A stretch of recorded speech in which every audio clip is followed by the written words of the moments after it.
لله رب العالمين والصلاة والسلام على أشرف المرسلين سيدنا ونبينا ومولانا محمد وعلى آله وصحبه. السلام عليكم ورحمة الله وبركاته.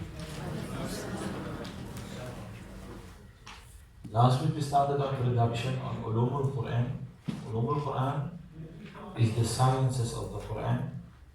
The word Ulum is brought with the ilm, and ilm means knowledge or science. Right, so what those sciences are, we will be discussing just now, inshallah. In Arabic, Ulum al-Quran. We have discussed that we have 3 duties towards the Quran. Some ulama say 4. Right? But the way it's on the board now, those 4 actually inside the 3. The first is to receive the message of the Quran. And you receive the message of the Quran by reading or hearing it. Where do you put it? Okay, this one. Okay. So you receive the message of the Quran by hearing the Quran as somebody else recites it, or by reading the Quran yourself. Then the second duty is to understand the message. So you must reflect on the Quran and you must study the Quran. So, especially before we learned the Arabic language, we were more focused on reading the Quran. And frequently there was little to no understanding. We just enjoyed the sound, the rhythm, etc. A higher level is to now understand the message of the Quran by reflecting upon its meanings and studying it. Obviously, this is better done if you know the Arabic language and you are reading a tafsir or doing a tafsir by somebody. If you are able to do so, you would read the translation of the Quran and an English tafsir. It, however, is not the same thing. The Shafi madhab, for example, when you're dealing with an Arabic copy of the Quran, you are required to have wudu. But if you're sitting with the translation of the Quran, are you required to have wudu, yes or no? So why is that? Because the Shafi madhab does not look upon the translation as Quran. I mentioned this last week, or the week before. The translation that you are reading is the understanding of the translator of the Quran. And so it doesn't have the full message of the Quran. Somebody that understands the Arabic language, has a working knowledge of tafsir, and is studying other sciences of the Quran. Every time he reads the Quran, he uncovers something new. Understand? He uncovers something new. If you are merely reading the translation, you are only reading the understanding of the translator. But if you are reading the Arabic text, there are other hidden meanings that will be exposed with continuous reflection, reading and study. Then finally, you have to apply the message of the Quran to your life. And other ulama would have said that number 4 is you must invite others to it. Right? But the way we have it on the board, you apply the message of the Quran to your personal life as well as the life of society. It actually covers both of those. So, a quick definition of the sciences of the Quran is that it involves any study that is concerned with the book of Revelation sent down upon the Prophet Muhammad, peace be upon him. So obviously, if you are studying the Injil, or what remains of it, you cannot call it Ulum al-Quran. If you are studying the Dawrah, what remains of it, you cannot call it Ulum al-Quran.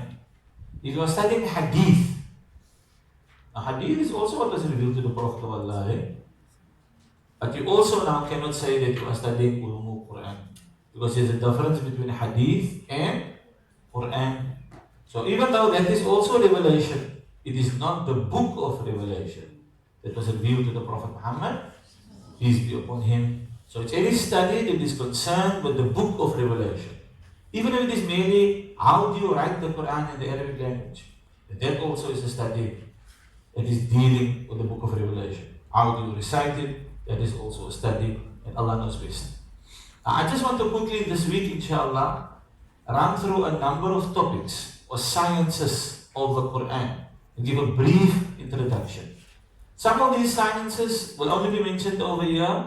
I don't intend to go into any greater detail as the year continues. Other of these sciences, however, are of extreme importance, and so they will have lessons devoted to them.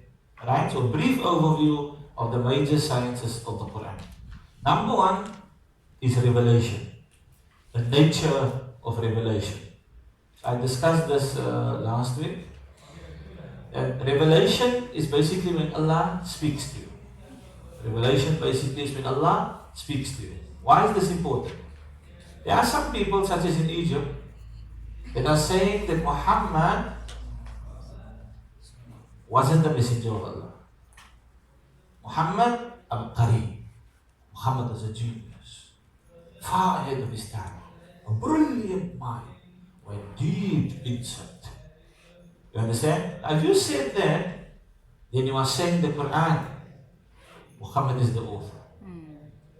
This is what is happening now when you say that. When you say that Muhammad sallallahu alaihi wasallam, according to your understanding, then is not a Nabi. And the Quran then, he is its author. It is a product of his hand. And so you are saying it is something that we can aspire. I can then become 100% like Muhammad. I will attain to such a level of genius. Sallallahu alaihi wasallam. But if you understand correctly what is wahi. Wahi is when Allah chooses somebody. That's why sometimes we refer to the Prophet Muhammad, peace be upon him, as Al-Mustafa, the chosen one. Al-Mukhtar, Al-Mujtaba. Yeah? All of those things mean the chosen one. But normally we say Al-Mustafa, the chosen one. So, wahi is when Allah chooses somebody and then Allah starts speaking to that person. So, wahi is when Allah is speaking to somebody. Right? And Allah has selected that somebody to be the Nabi of that time. Does Allah speak to me? Yes, in various ways. But I can't for certain say that was Allah. You understand? And as a result, it will never be the equivalent of the Quran. It will never be the equivalent of Hadith. And it doesn't have the right to render anything halal or anything haram. You understand? So whether we call it ilham, inspiration, or whether we call it the outcome of my salatul istikhara, it never has the right to turn any haram into halal or any halal into haram. You understand? And I cannot say 100% it is so. I'll give you an example. In Cape Town, they only tend to read salatul istikhara before they get married. Sahaba read salatul istikhara even when they went to go buy shoelaces. Like the Sahaba, you bought your shoes separately, your laces separately. You understand? And so even when you went to buy shoelaces, they would read Salatul Istikhara. In Cape Town, we only read Salatul Istikhara prior to marriage. Do we know people who read Salatul Istikhara in the marriage vow? So what does that tell you about Salatul Istikhara? It is not an exact science. You understand? It is not an exact science. In most cases, the outcome of Salatul Istikhara is you just have a feeling. But that feeling could have existed prior to the Salatul Istikhara. And then it persisted.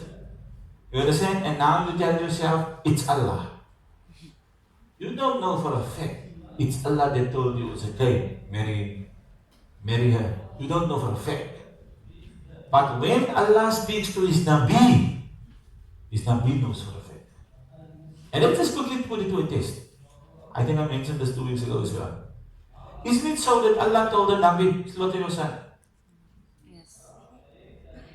And he was ready to do it, eh? And the son submitted to that slaughtering, isn't it?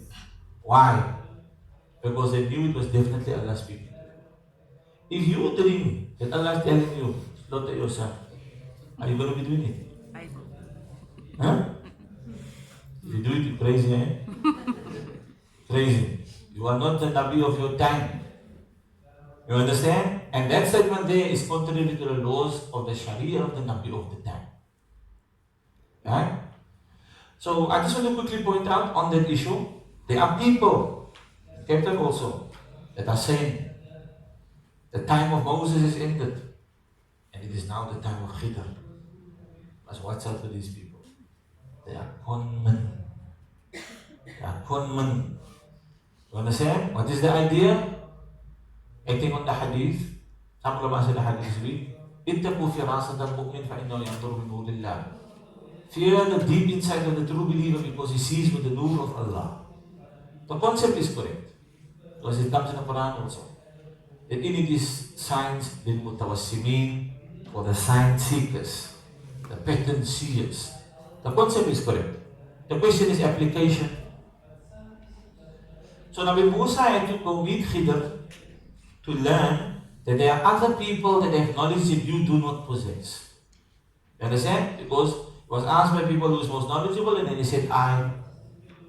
While the proper etiquette is to say, Allah is most knowledgeable. And after Allah says, I'm the Nabi of the time, it is me. You understand? فَوْقَ كُلِّ ذِي عِلْمٍ عَلِيمٍ. Among all possessors of knowledge, who is there? The Alim, the one that knows everything. So now Allah is teaching his Nabi etiquette. Allah sends his Nabi to go meet a man who's known as Khidr. And Khidr shows Nabi Musa, I know things that you don't know. Now who is Khidr? Is Khidr a saint? Is Khidr a Nabi? So some have argued that Khidr is a saint. If Khidr is a saint, then it means that a saint is higher than a Nabi. Because a saint is the ustad of a Nabi. In fact, a saint has the right to tell a Nabi, if you disagree with me again, then you must go. And so I'm not on that view. I'm on the view that Khidr is a Nabi also. You understand? But a different type of a Nabi. There's a Nabi that has a ummat, and there's a Nabi that doesn't have a ummat. You understand? So Musa is the kind of Nabi that has a ummat. Well, Khidr is a Nabi that doesn't have a ummat. Right? Now, some of the evidences that Khidr is a Nabi, didn't Khidr kill a child? Who told him? Allah. So if you're a wali now and Allah tells you kill a child, you got the right to do that? Huh? You got the right to do that? No, because you're not receiving wahi. So when Khidr killed that child, he was receiving wahi. When Khidr destroyed the boat, he was receiving wahi. When Khidr rebuilt the wall, he was receiving wahi. You understand that? It's only wahi that gives you the authority to do such things. Because it creates certain knowledge that Allah is speaking to you. Is everybody with me, Nasra?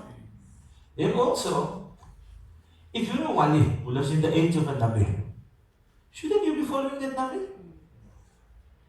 In fact, what makes you a wali? The ulama say. The ulama say the thing that makes you a wali is the degree of obedience to the teachings of the Nabi of your time. If you go contrary to the teachings of the Nabi of your time, never mind not a wali, you're not even a Muslim. So if Khidr coexisted with Moses, then he would have had to be this follower of Moses. Not Moses is his follower. You understand? But either way, let's continue with the idea. People that are telling you, it's time for the Khidr people, not the Moses people. Let's continue this idea. The Prophet of Allah had two Sahaba coming to him, disputing over something. Right? It's very important what they were disputing over. Let's take a pencil. Right? So one had the pencil in his hand, and the other one had nothing. But both claimed to be the owners of the pencil. Now for the Prophet of Allah to find out who's the owner is easy. All the Prophet of Allah has to do is, Allah, who's the owner? Then Allah tells him. Then he says, okay, Allah just told me that he's the owner. Right now? So now comes the question, what did you learn? The follower of the Prophet Muhammad, peace be upon him, what did you learn? And the answer is, nothing. Had the Prophet done it that way, you would have learned nothing. You would not have been able to conduct a court case. You would not have been able to resolve a conflict where two people claim that the property is theirs. So instead, what did the Prophet ﷺ do? He taught us how to conduct a court case. Understand? So the Prophet of Allah said, whoever is making the claim that the pen is his, but it's not in his hand, he must bring proof. Al-bayyinatu ala al-mudda'i. He must bring proof. If he's unable to bring proof, the one in whose hand the pen is must take an oath that it is his pen. And then the pen will not be allowed to leave his hand. You understand? Because if he's not able to bring proof, then the pen is already in this guy's hand. How can we take it out of his hand? You understand? Because we've got no proof whose pen it is. So the best we can do is to ask him, okay, take an oath, it's your pen. Take an oath by Allah, it is your pen. And if it isn't your pen, Allah must send his anger down upon you. So hopefully the fear of Allah will move him away from that. And then the Prophet added some golden words. And he said, whoever I judge in favor for today, and I end up giving you the property of your brother, understand that all I've done is I've cut a piece of Jahannam and just handed it over to you. So what did he just teach us? He just taught us that I could have asked Allah. There's numerous cases where the Prophet Allah did today. He asked Allah. You understand? But today he wants to teach us how to judge. So instead, he taught us principles. Those principles produce a high probability of success. But what does probability mean? It means the opposite is still possible. Though unlikely, the opposite is still possible. So to understand that I might be giving you your brother's pen, David was. It is your pen and not your pen. So if I give you your brother's pen, you must understand, all I've done today is unwittingly, I gave you a piece of Jahannam. This thing is going to take you to Jahannam because you know it's not your pen. Did the Prophet probably know whose pen it was? Yes, he probably did. But he's teaching us. Is everybody with me thus far? So this is the difference between Moses and Khidr. You understand? Moses is a man that has an ummah. And a Nabi that deals with an ummah, he explains in detail. And he explains procedures. You understand? That will allow them to have probabilities of success. In certain things like Iman, definite success. Definite success. In Iman. And in other cases, such as court cases, probability of success. High probability.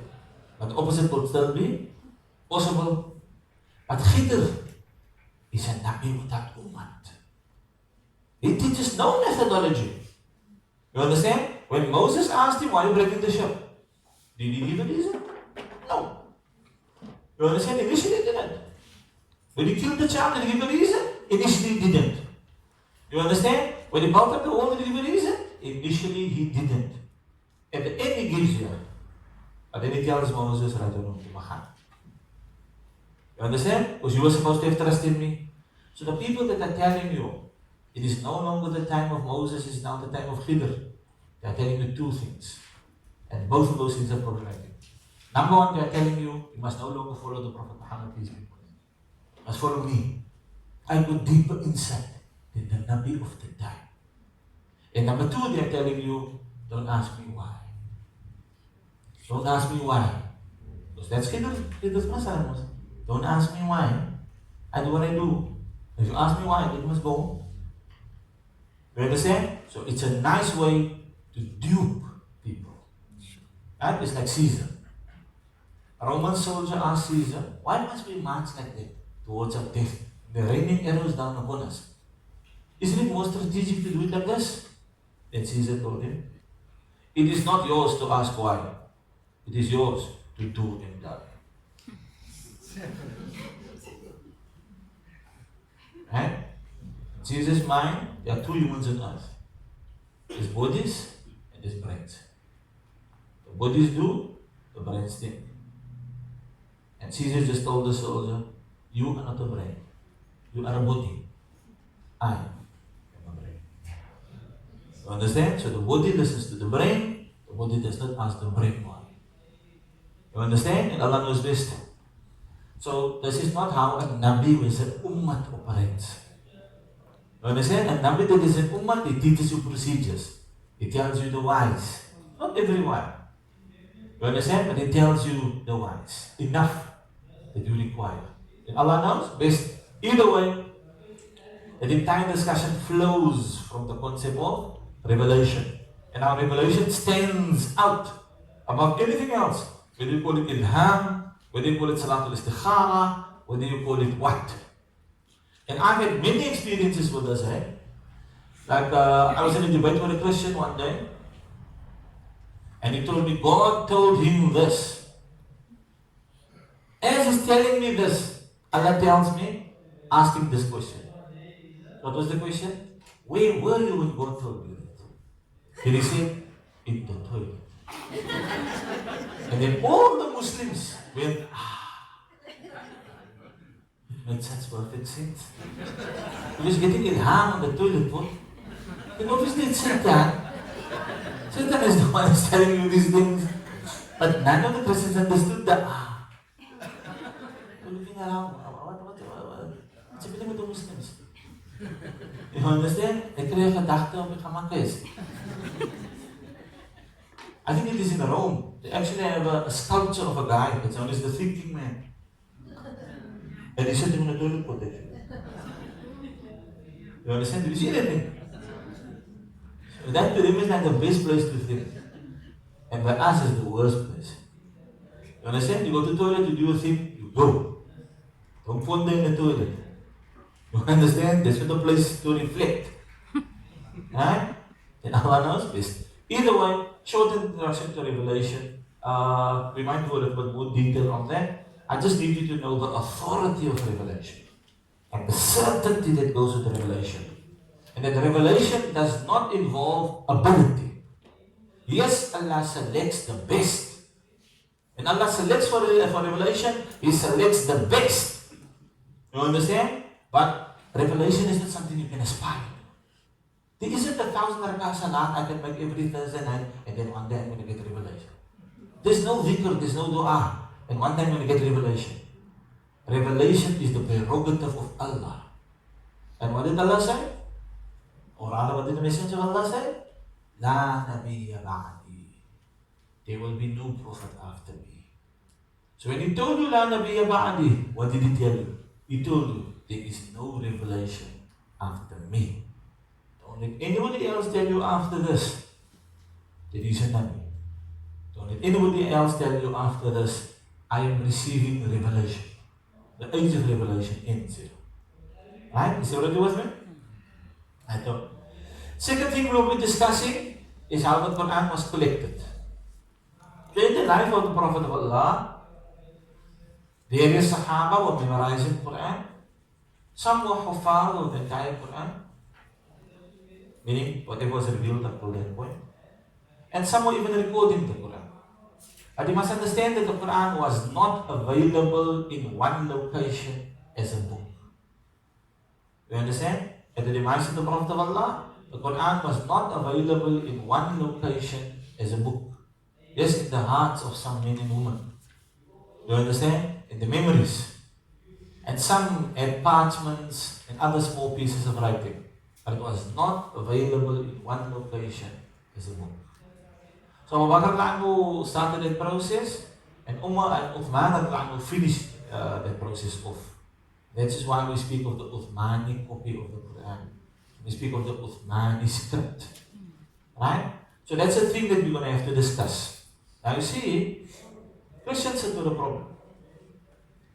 The authors of the New Testament, Matthew, Mark, Luke, and John, they cannot prove that any one of those four apostles. Some Christians on the street say they are apostles. But the biblical scholars, they cannot prove that decisively that any one of those four are apostles.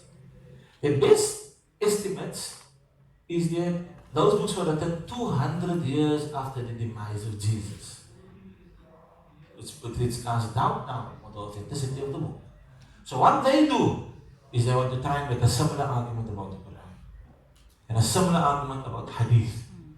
So the first thing I need you to know, the fact that the Quran was not found in book form in one location doesn't mean the Quran was not found amongst the people. Doesn't mean the Quran wasn't found in one location. They were hufad of the entire Quran. You understand? So in memory, it was found in one location. Right? And in writing, it was separate. You understand? A piece over here and a piece over there. And here you must understand the number of Sahaba that could write were very few in number. But with regards to memory, they were extremely gifted. You understand? They were extremely gifted. They are Sahaba that had the ability to learn a whole language in a few days, when the Prophet hasn't required it from them. You understand? And in language is a theory that you must understand. But most of language is memory. You understand? Before your child goes to school, what grammar did you teach him? What theory did you teach your child? Boy or girl? In fact, the girls are even more interesting to focus on. You understand? Because a 4-year-old girl already is the mouth of a 40-year-old. And uses of language. Allahu Akbar. Did you teach her grammar? But you see how she speaks? She speaks like an adult woman. You understand? You are amazed sometimes at how certain 4-year-old girls speak. The refinement of the language. You understand? And Allah knows best. But you taught her nothing. It's just memory. You understand? And to be honest with you, women are more gifted with language. You understand? That's like the biggest problem in marriage between a man and a woman. No communication, no communication. He just never communicates. Look at the 4-year-old girl, look at the 4-year-old boy. 4-year-old girl, she gave you a whole bayan. 4-year-old boy, he's making movement noises.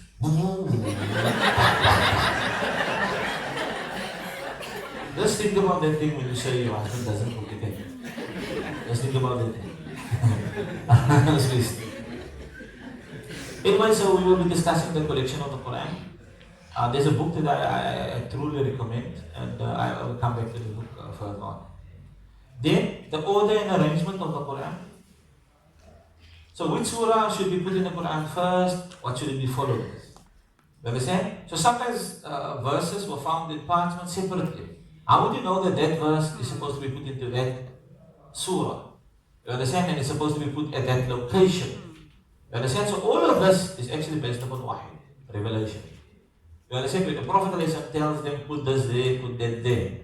Unlike the Bible. Frequently, the author isn't known. You understand? Of certain verses, the author isn't known. The biblical scholars admit, we don't know who wrote this. And you know what they do? They say, this sounds like Matthew. So let's put it by Matthew. Sounds like, no? I just said before this, wahi is different. Right? So wahi is different, ilham isn't, salat al-istikhara isn't. What this sounds like? Wahi is different. And ilham, you can maybe say is probable. And it sounds like? How's that? You understand? And Allah knows best. So the order and arrangement of the Quran is also the product of wahi. You understand? Allah told His Prophet told the Sahaba, and that is how it is. Right? Written record, basically the same thing. There is a slight difference, however, and we will be discussing that difference further on, inshallah. Then the reasons and occasions of revelation. So here's an interesting thing. What do we read in Surah Laylatul Qadr? Surah Al-Qadr. Inna anzalnahu fi Laylatul Qadr. We have revealed it on the night of power. We revealed what? The Quran. No? How much of it? All of it. We revealed on Laylatul Qadr all of the Quran. To where? And the answer is, from Allah, is sent down onto the Dawrah Mahfuz, onto the sacred tablet, the entire Quran.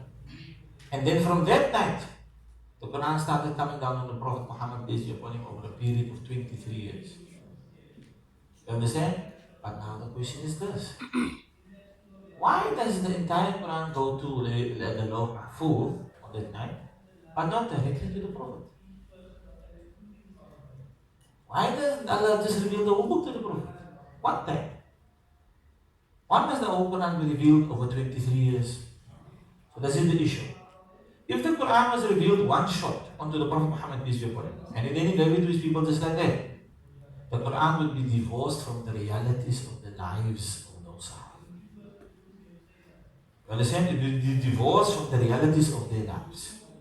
So rather what the Quran did, even though Allah already knew, you understand, when certain verses should be revealed, what it will be responding to, and so forth.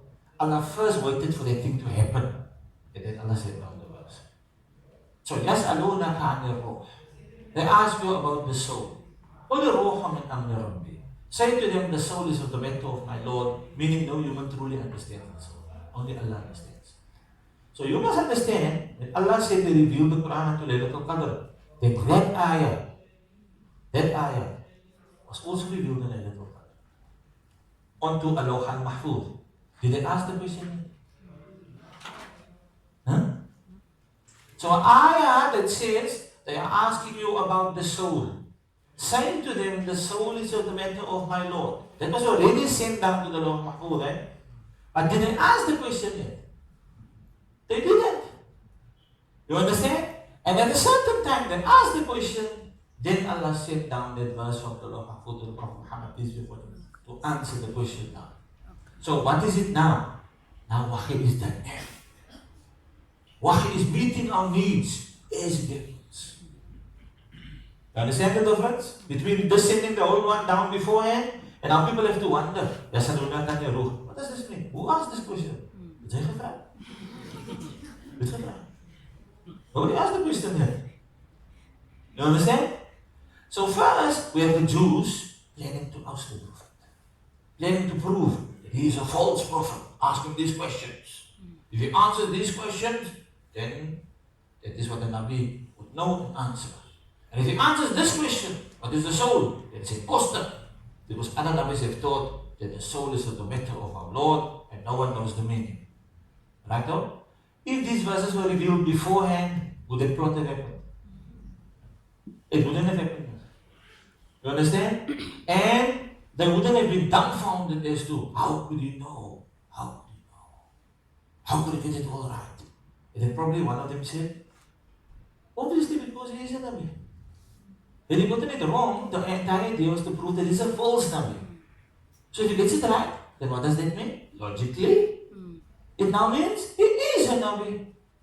So some of them are deep into the transgression and the kufr, the suffering in the stubborn resistance. You understand? And it still won't be anything to them. But one or two of them are people are prepared to see the truth. It's just they were born into a Jewish family. But now in this incident, they can now see the truth. So every hadith and every ayah has a historical context. When we speak of an ayah, we say sababun nuzul. The plural of which is asbabun nuzul, occasions of revelation. When we speak of hadith, we say sababul wurud. The plural of which is asbabul wurud. Wurud is the masdar of warada yaridu, to come. And nuzul is the masdar of nazala yanzilu, to descend. Right? So, historical context of verses, asbabul nuzul. Right? The historical context of a hadith, asbabu al-wurud. And it has a purpose, and that purpose is it allows us to better understand the meaning of the words. You understand? It allows us to better understand the meaning of the hadith. And also, it makes our study of the Quran now historically dynamic. Yes? Time up? Okay. So it makes our study of the Quran now historically dynamic. Because it has a whole history now that is attached to it. You understand? If you just read the thing out of the blue, how much does it mean to you? Right? But if you have certain difficulty, and the Quran provides the answer, at that time of great emotional distress, the Quran provides the answer, I would have a deeper understanding of that verse, and I never would forget it. But we end there, inshallah, we continue next week. Assalamu alaikum wa rahmatullahi wa barakatuh.